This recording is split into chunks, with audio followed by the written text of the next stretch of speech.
அடுத்த நாள் காலேஜுக்கு போகலை. கண்ணாடியில் என் முகத்தை பார்க்க எனக்கு கொஞ்சம் கூட பிடிக்கவே இல்லை. நினச்சி நினச்சி என்னால் அழ மட்டும்தான் முடிஞ்சது. என்னால் வேற என்ன பண்ண முடியும் அப்படின்னு எனக்குள்ள ஒரு கேள்வி. பதில், என்னால் எழுத முடியும். நான் அவளை ஃபஸ்ட் டைம் பார்த்த அந்த செகண்ட் கவிதை மூலயமா பேப்பரில் பெண்ணை வச்சு எழுதி எக்ஸ்போஸ் பண்ணேன். நான் கதை எழுத போகிறேன்.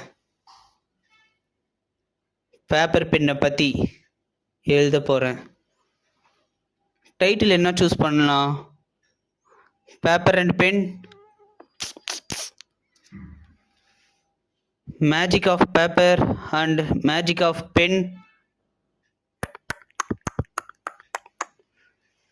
Magic of paper and pen. இனி நான் அழப்போகிறது இல்லை, சிரிக்க போகிறேன்.